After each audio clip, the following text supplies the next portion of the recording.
Welcome to Beyond the Balance Sheet, the podcast that helps advisors, clinical professionals, and affluent families understand the complexities of issues related to our mental, physical, and emotional well-being. Our co-hosts, Arden O'Connor and Diana Clark, will interview a series of guests on a range of topics, providing informative content and practical tools for professionals and families to consider. Here are your hosts, Arden and Diana. Hi, and welcome to an episode of Beyond the Balance Sheet podcast. Today's guest is Ned Van Zandt, the Program Director for Transcend, New York, a men's recovery and transitional living home in New York City.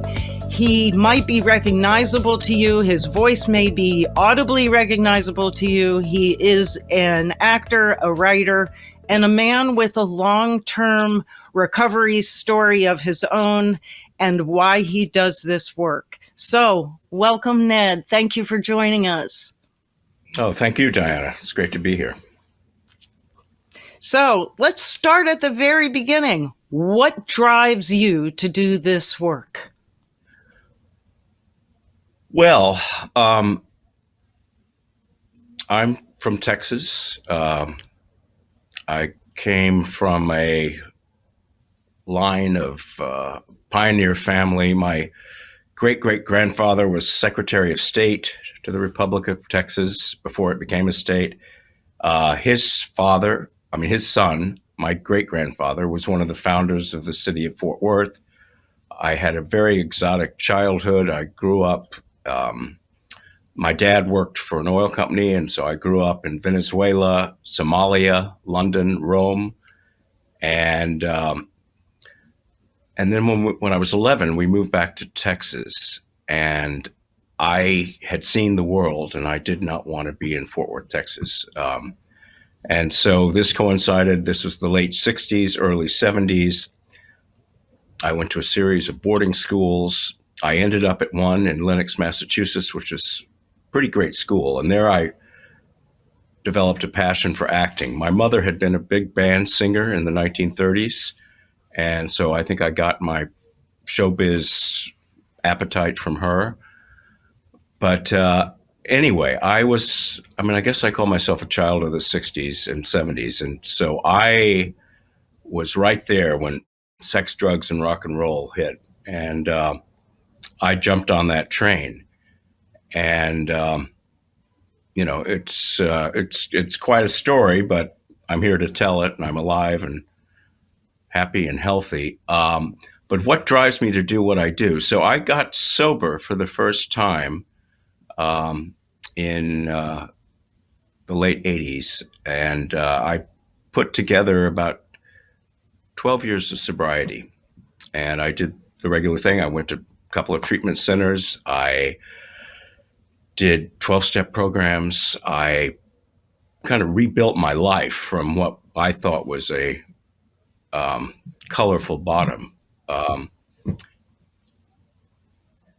I found I wasn't giving back. It's interesting because a couple of weeks ago, a casting director named Jay Bender, who was a New York theater casting director, he died suddenly. He was in his early 70s.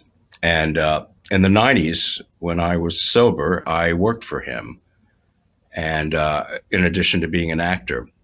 And so that's kind of what I did between acting jobs, is I worked as a casting assistant, and we cast 22 Broadway shows, including The Lion King, a lot of the Disney stuff, Neil Simon plays.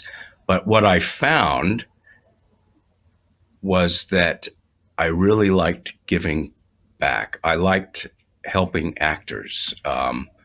Acting is, for lack of a better word, it's a very selfish profession. I think it was Robert De Niro when somebody asked him about acting, and he said, "Look at me, look at me, look at me." And for whatever the psychological reasons are for all of that, and I think there's some narcissism there. And I found when I was working in the casting field, I really loved giving back. Now, that's the stuff you're supposed to do in the recovery world too. But for some reason, I didn't get that memo. And I wasn't doing service as it was.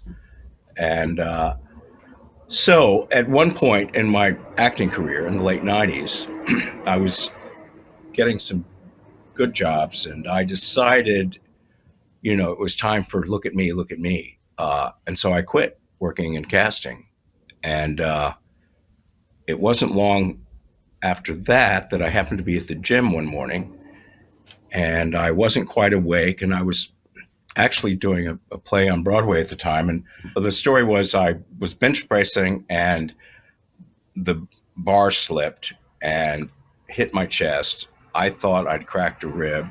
I went to the emergency room, and I was given some narcotics. Now, as a recovering narcotic addict, I knew that I wasn't supposed to do that, but I didn't have a very solid foundation in my recovery program at the time. And I thought, it'll be okay. I'm fine. I'm 12 years sober. And I took that one Vicodin or Percocet or whatever it was, and suddenly all my insecurities were gone. And it was like I forgot everything where I'd been. And I went, this isn't so bad. I can handle this. Well, that didn't work out. And so for the next 7 years, I was out, as they say. And I hit another colorful bottom. I ended up back in Texas. I owned a house in Austin, and I went there, and it just got worse and worse. And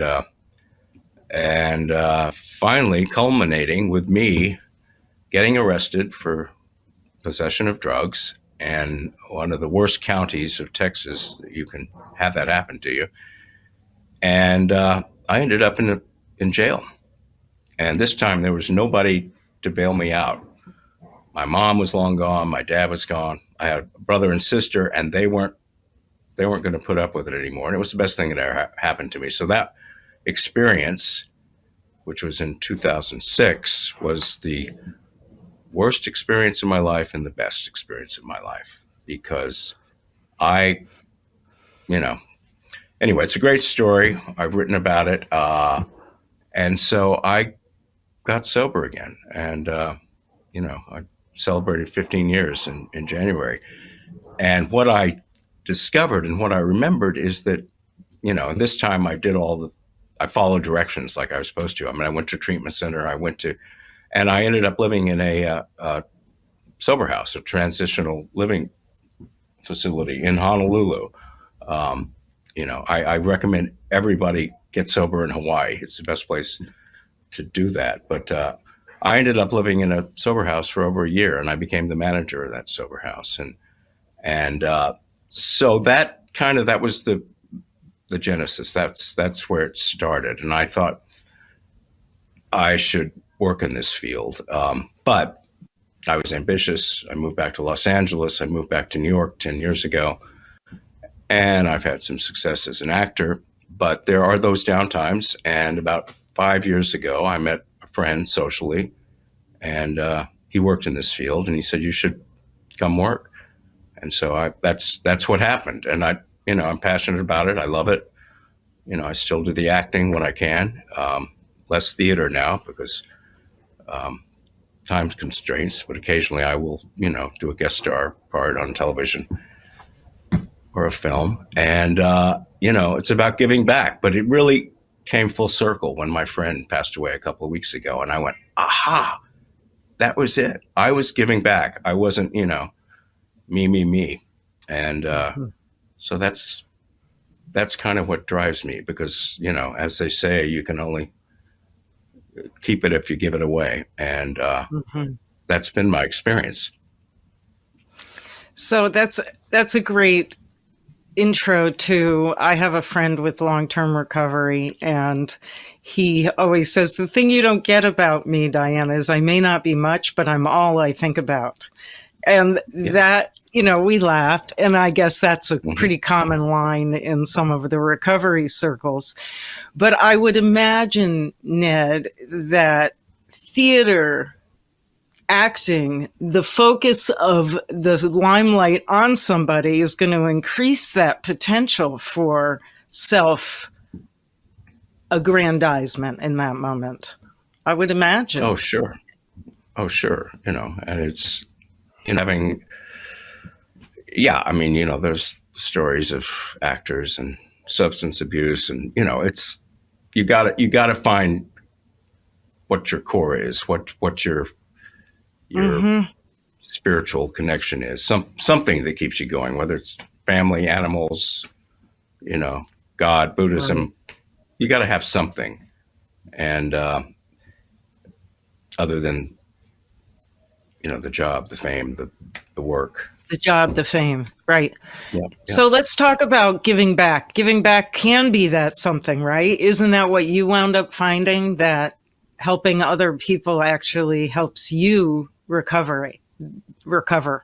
It is that counterintuitive, let me focus on somebody else and I'll be better. exactly. And it's tricky because I was having an argument or just a conversation with a friend who was just about this subject. It's like he was saying that there's something fake about getting what you want by giving it away, as if that's a technique. And I said, I don't know, but it works. It's how one thinks about it. But I'll tell you, when the pandemic hit, here's a good example in my life. Is so the pandemic hit, and at the time, I was working for the company I work for now, and I was also doing some TV film work, and TV film work went away, and I was so grateful to have the work I was doing. If I'd been holed up in my apartment, and it wasn't just financially I was grateful. I was just grateful to be able to help, to give, and so yeah. Yeah. I mean, we talk about the neurochemicals of giving, right? Oxytocin, when we give without expectation of receiving, our oxytocin elevates, dopamine elevates, all of those good neurochemicals elevate. And so just to think about the possibility that your program is built on elevating those chemicals in a give back way is nice Yeah. to hear. For me, I was fortunate in that when I got sober again, I knew I had something in me to give in terms of just, my acting career and stuff. I knew there was something there that I could find to feel good about. And so it's helping, the people I am in charge of find that thing, that kernel of self-love, and that they can build on. I love that. I love that, because we do know that connection is what heals in all kinds of arenas in the mental health arena. And what you are doing in that process is really connecting very deeply with people to try and help them find that love and Yeah. of their own, I would imagine, right? Yes.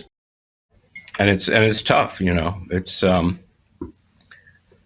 it is tough. The nature of the recovery world, I think, has changed. Like when I got sober the first time, in my 30s, tough love was big, and I think it. I mean, I'm a big proponent of it, but it's nuanced, and I think we have gotten better about that, Ned, in being Really? nuanced about what love looks like.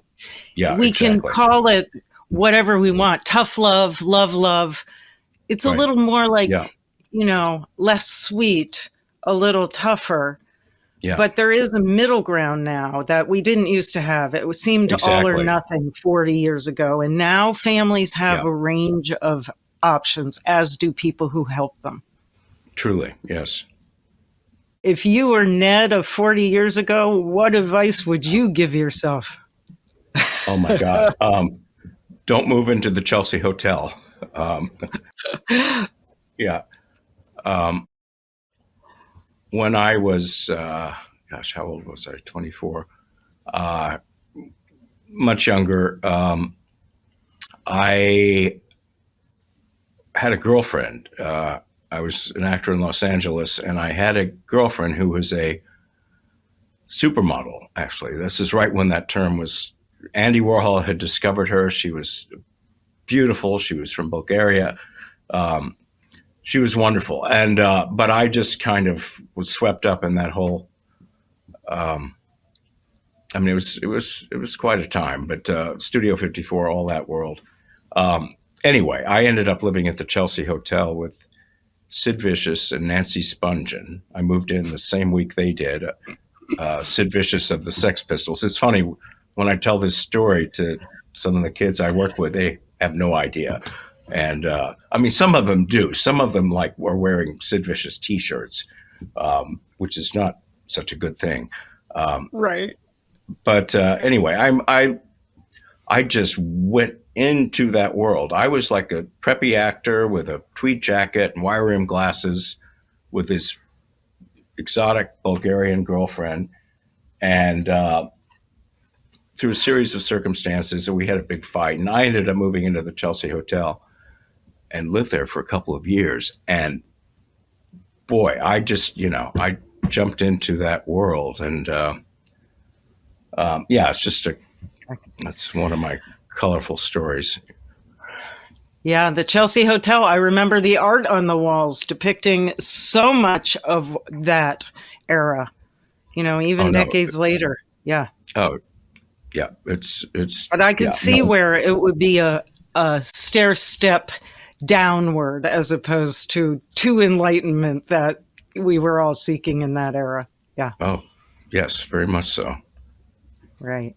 I appreciate you being here today. It was wonderful to meet you. It's wonderful to hear about your work and your dedication to giving back now, which, as we all know, you get to keep what you give. So thank you very much. You bet. Thank you, Diana. Yeah. This has been an episode of Beyond the Balance Sheet podcast. If you have listened or watched us on a platform, please like us so that other people know about this episode. Thank you for listening to Beyond the Balance Sheet, a podcast designed to help advisors, clinical professionals, and affluent families solve some of their biggest medical, psychiatric, and emotional challenges. Visit beyondthebalancesheet.com to read more about our guests and resources, and sign up for our newsletter.